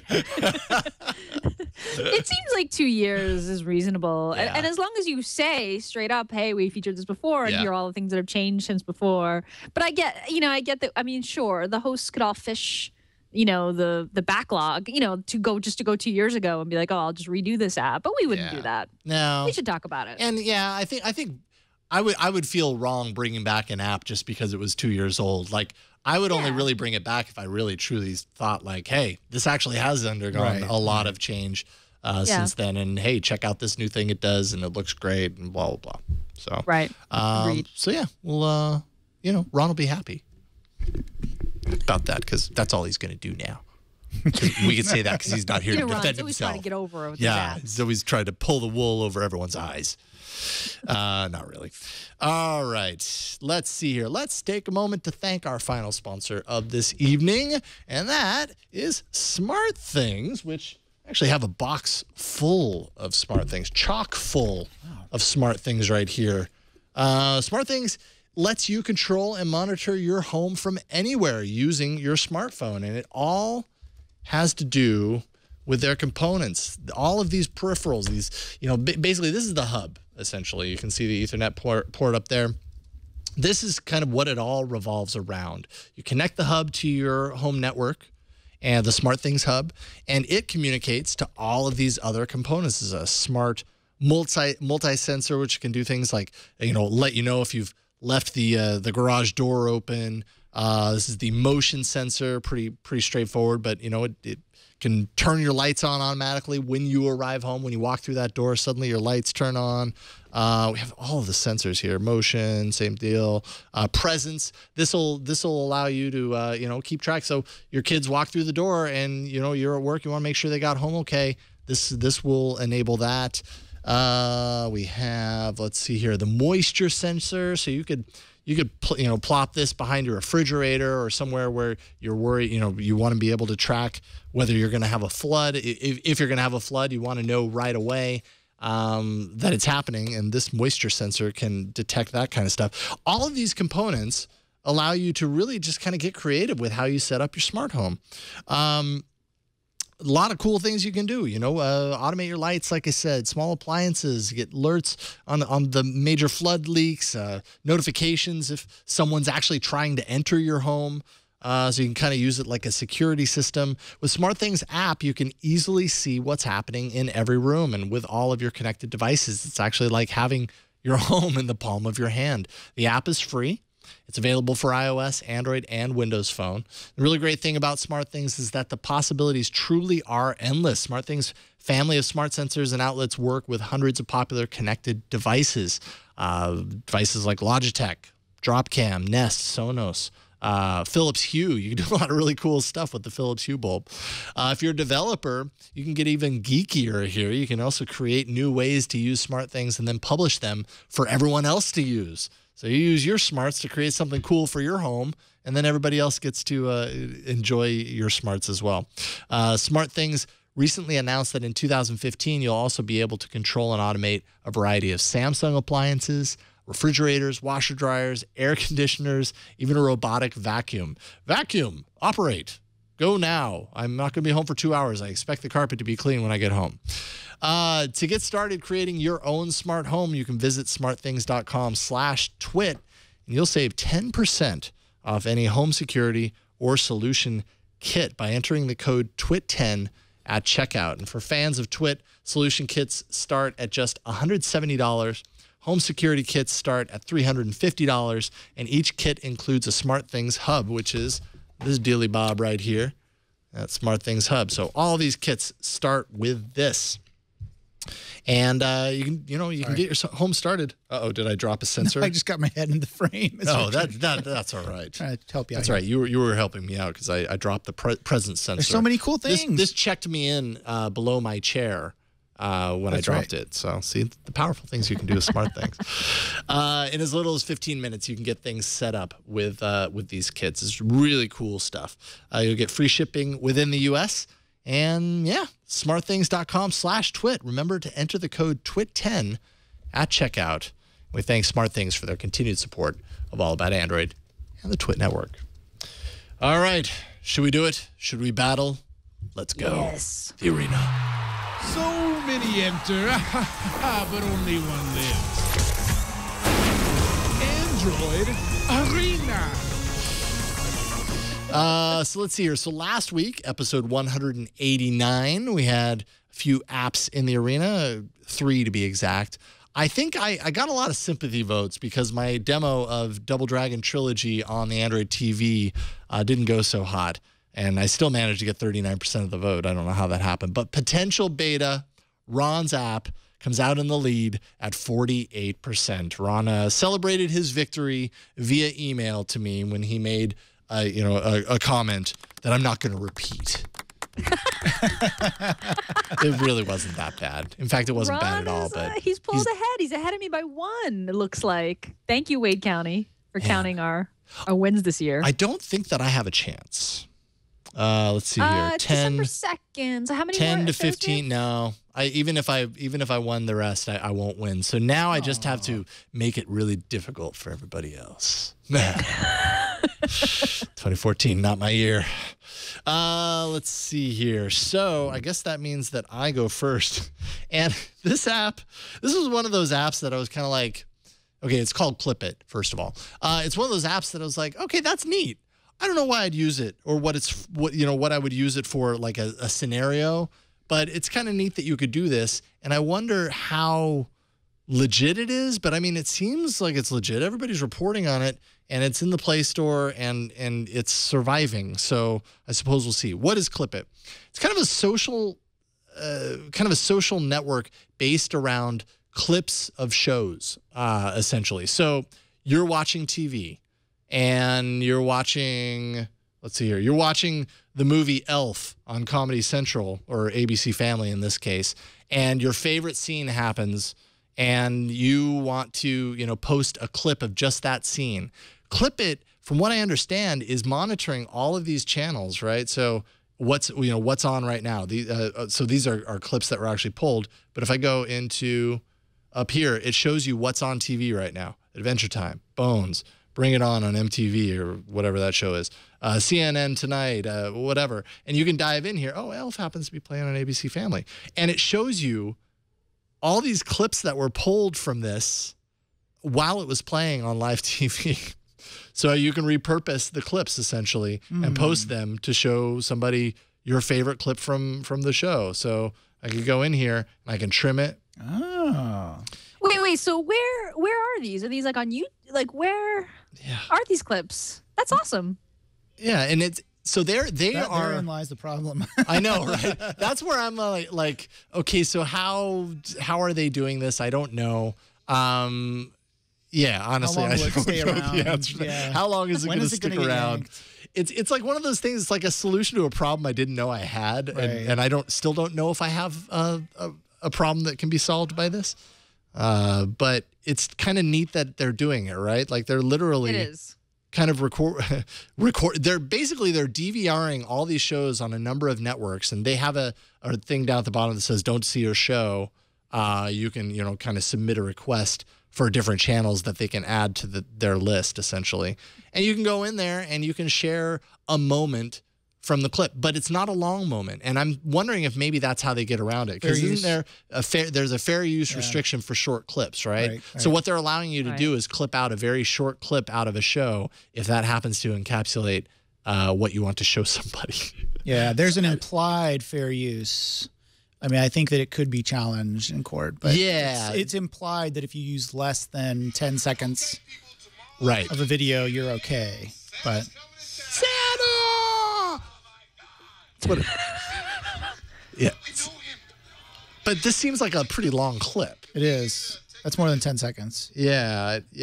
So I don't know. But it's an interesting thing, particularly for sports, right? Like you're watching a game, a really good play happens. You can go into here, scan to it, and find the play, and share it. And then there's a whole bunch of social kind of functions down here with people commenting on them and everything. And aren't those speakers loud? I was just going to say, that phone sounds great. Yeah, that's amazing. It sounds really good. It gets really loud. Pretty great speakers. Anyways, so that's it. It's called Clip It. One word, CLIPPIT. It's a solution to a problem you might not know you have. You might not even have a problem that this solves, but it's kind of interesting, and it has a social element to it as well, so you can kind of see what other people have shared and all that kind of stuff. But yeah, I don't know. Use it, and you can actually add friends if you have people through Twitter or Facebook or whatever. Although I did that, I didn't find a whole lot, so it's definitely early days for it. And we'll see how long it lasts. But it's called Clip It. It's free, and it's interesting. So you should check it out. There we go. Aaron, you're up next. I'm up with my app, and up in the air we go with an app called Retry. Hopefully you've seen this, maybe played it. This is a great little app. If you know Flappy Bird, one of the most frustrating things is, I think I've gotten past like 3 pipes on Flappy Bird or something. And I'm sure at some point developers, there's lots of clones and stuff. I'm sure at some point developers were like, it would be great if you just had a save point. If you just had a save point so I can get past those 3 pipes and then like start from there and keep going. Wouldn't that be great? And so the folks at Rovio came out with this, and there's lots of clones of this if you look on this. Oh, there we go.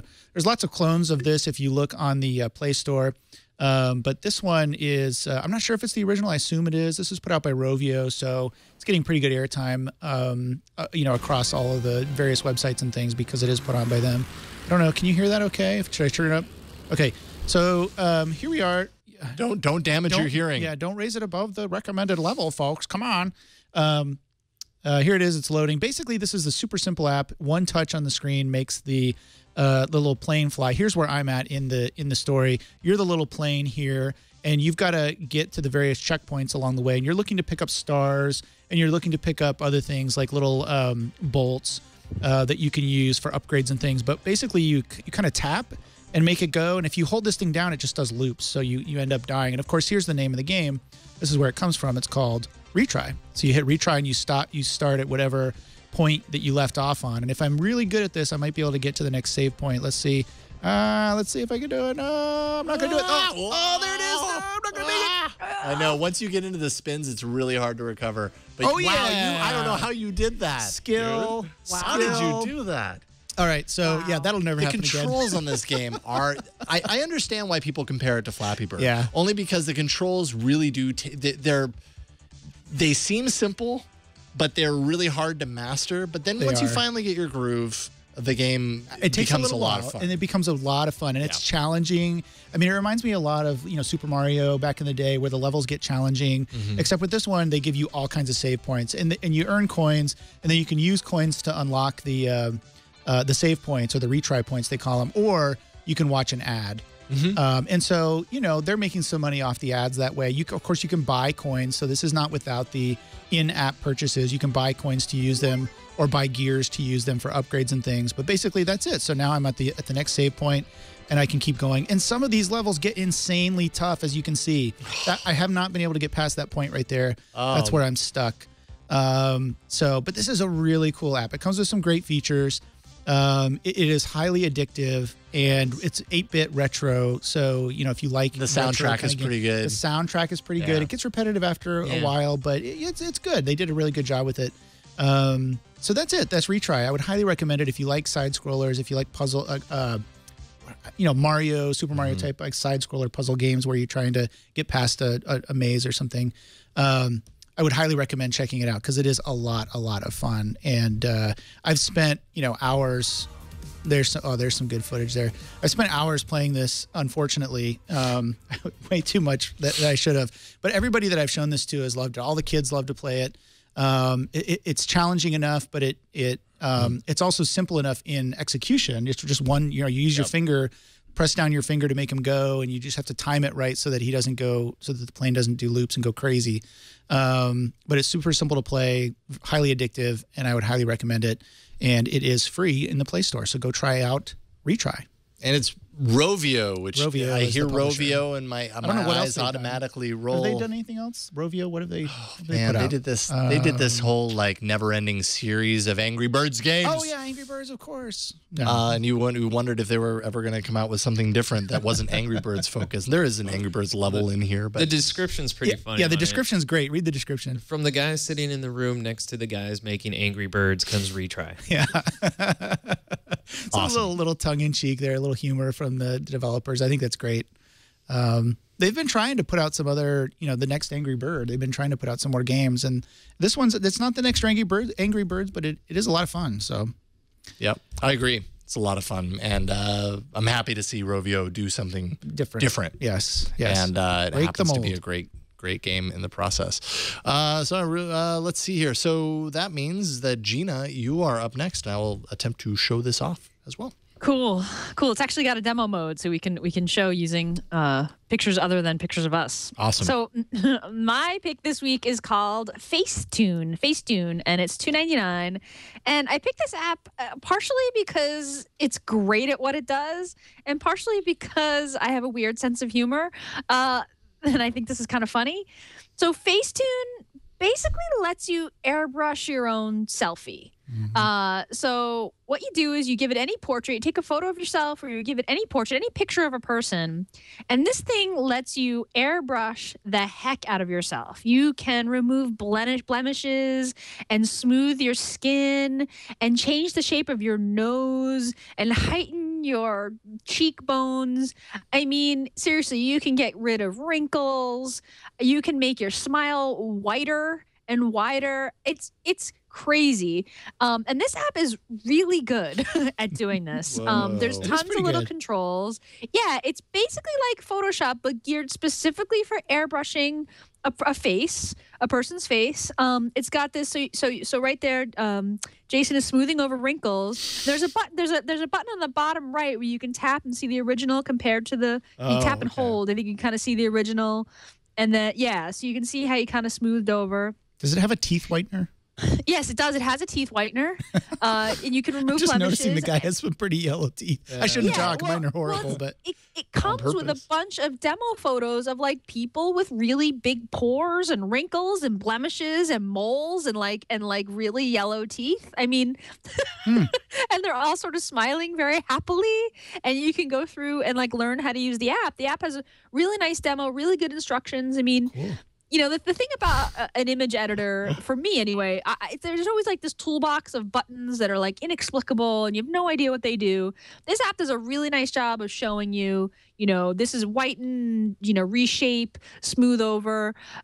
So if you're self-conscious about your selfies and you just want to adjust them and make yourself look a little bit smoother, a little bit more airbrushed. And I mean, listen, people who watch the show know I'm a bit of a feminist, and I do have a little bit of a problem about people being totally airbrushed and skinified and made beautiful on the cover of magazines. Perfect. Ooh, that's a good adjustment. I wanted him to be looking a little more that way. Yeah, exactly.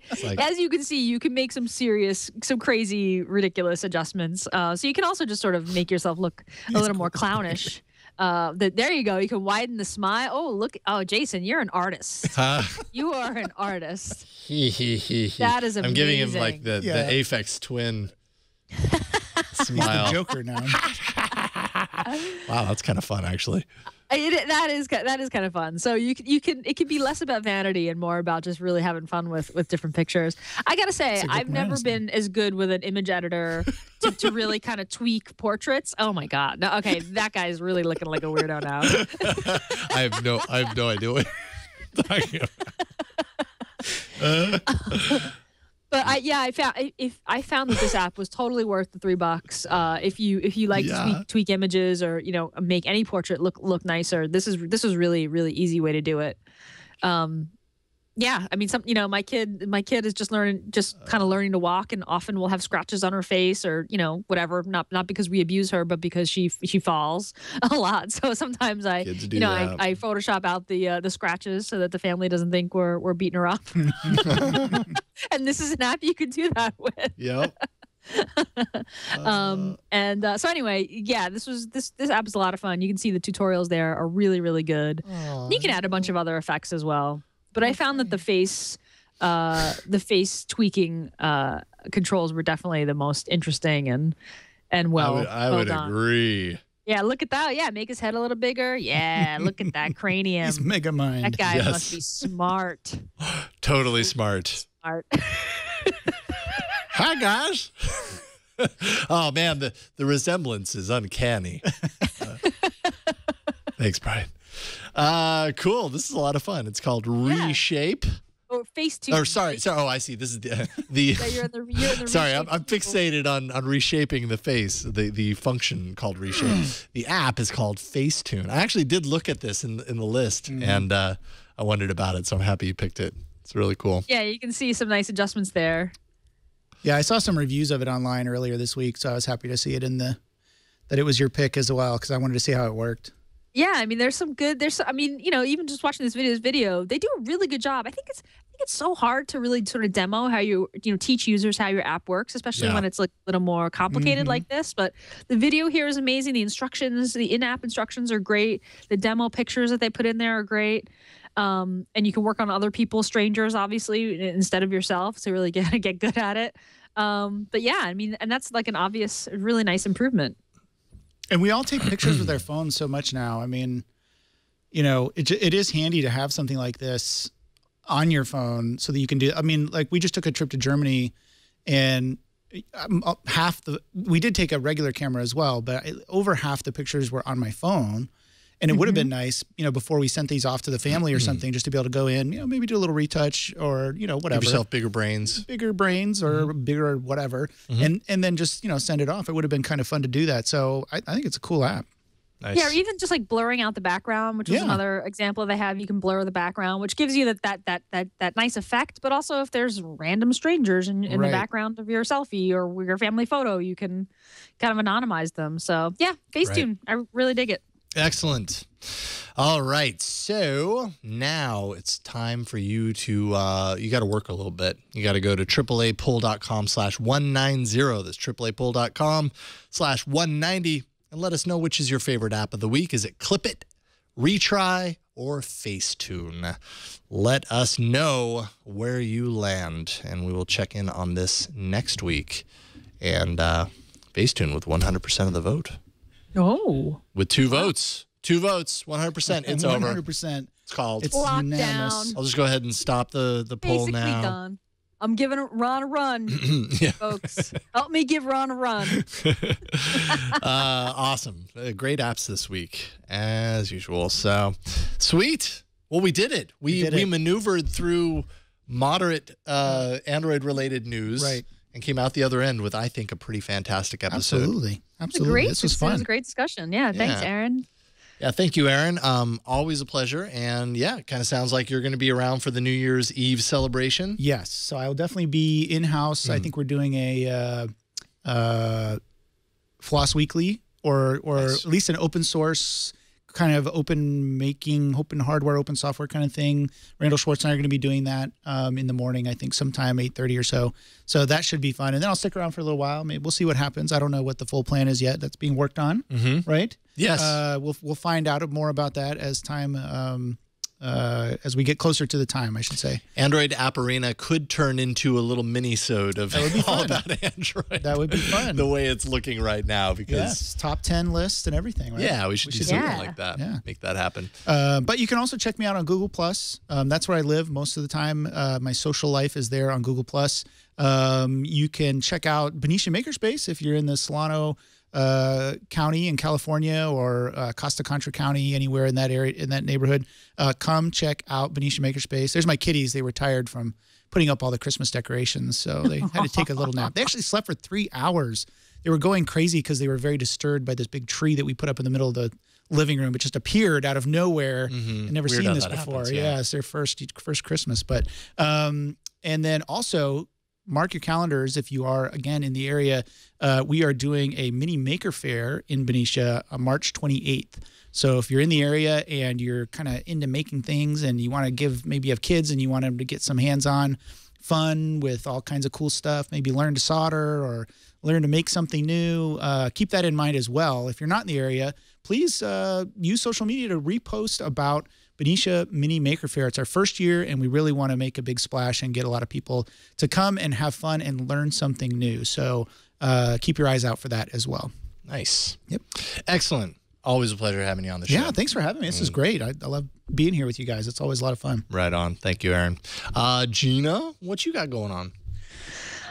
Working on this little thing. It's called ThinkUp. Go to thinkup.com. It is the end of the year, so we've got this really cool best of the year thing going on. If you join, we have a promotion going on called the Good Web Bundle. All right. Which you see there, which is it's basically a year-long membership to 5 great sites on the web: Milkshake, Metafilter, Newsblur, The Toast, and ThinkUp.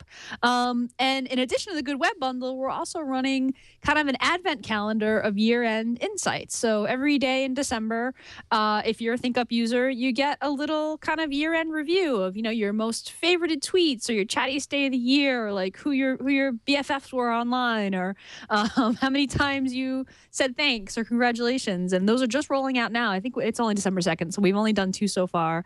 But if you go to thinkup.com, you join with your Facebook or your Twitter account, you'll get your best of 2014 insights too. And in addition to that, I co-host This Week in Google here on the Twit Network, and that airs on Wednesdays at 1 p.m. Pacific, 4 p.m. Eastern. And I'm very excited to do the show tomorrow. I'm not sure if Leo will be around, but Jason, I know you at least will be on the board. I might be the in-studio host. I just found that out, so we'll see what happens there. Slightly nervous. Man. No, that'll be a blast. You'll be awesome. That'll be great. That'll be really, really fun. We'll see what happens. Yeah, but that's what I'm reading right now. But yes, you should definitely tune in tomorrow, because This Week in Google is awesome. Awesome. And yes, I was loving the ThinkUp thanks insights. Yeah, we did Thanksgiving insights. Yeah. On Thanksgiving, we did like who you thanked this year and who thanked you. And in fact, I thanked you. You were one of the top people I thanked this year on Twitter, which makes a lot of sense because you do a lot for the show and for me thank you. all the time. I should put that on Twitter so that it registers as a thank you on Twitter for next year. Yeah, you got to up the points. Thanks, Jen. I really appreciate it. Bryan, what are you doing other than mashing up segments? Instead of just on the fly messing things up, I do Know How with Padre on Thursdays, and I know Aaron's been doing some Linux segments for us, so thank you for that, the Linux tips, Aaron. Yeah, you bet. It's fun. But yeah, me and Padre do that every Thursday around 11 o'clock, and we've been having a lot of fun doing that show. But if you're gonna follow me online anytime soon, you'll probably see a lot of holiday corgi photos. Aww. Because he hates it when I dress him up, and so that's why I do it anyway. But yeah, so if you follow me on Twitter, at cranky_hippo, you'll see a lot of corgi pictures and other things that we're doing around Twit, and hanging out with Jason, who's you're still making music, right? Or are you too busy for that now? I try not to be too busy for it. I'm trying to force myself to make a little bit of music every week. So we'll see. I don't know. It's going to take me a long time to write new material, but I'm working on it. But you can, check stuff that I've written before at yellowgoldmusic.com. That is the place. There are a couple of albums up there for free. You don't have to pay money for them. Of course, you can if you choose, but there's a link for free. So just go and get it for free. It's cool. And you can find me at about.me/Jason Howell with all my social things and everything. 2 things before we wrap this up. Best of 2014. Wow, am I behind schedule on that, which means I might be pulling an all-nighter tonight, but I'm working hard on this for a few of Twit's shows, Mac Break Weekly, This Week in Google, All About Android, of course, and Twit. And everybody's working on best of episodes. So any show that you watch that you love, if there's a moment, a story, a particular discussion that you think should be in the best of episode, hook us up. Let us know which episode. The more information you have, the better, although you don't have to have specific, like time code information. Don't worry about it if you don't. But if you know when it was, it's really helpful to us, and we can create a good episode for you at the end of the year. And then also, what was the other thing? Oh, yeah, Android App Arena, where I review other Android apps. Twit.tv/arena. This week's episode is going to be about apps that are good for shopping, which is kind of good for right now. So check that out. Had retry on the show last week and loved it. So yeah, check it out. twit.tv/arena. But that's other things. And this is All About Android. And I just want to thank you guys so much for always coming back to watch All About Android. Really appreciate it. Chat room especially. You guys get us out of our bind from time to time. We really appreciate that. Leave us voicemail, 347-SHOW-AAA. You can send us an email at AAA@twit.tv. You can find us on Twitter. We're at Android Show. We're on Google+. Search for the community there. We are there. And, a lot of people are there talking Android. We have a subreddit at twitaa.reddit.com for your favorite Android stories to be included into the show. Show notes can always be found, and past episodes at twit.tv/AAA. That is our site. You'll find everything there. And you can catch us live every Tuesday starting at 5 p.m. Pacific. That's at live.twit.tv. Have a great week, everyone. We really appreciate it, and we'll see you next week on another episode of All About Android. Bye-bye.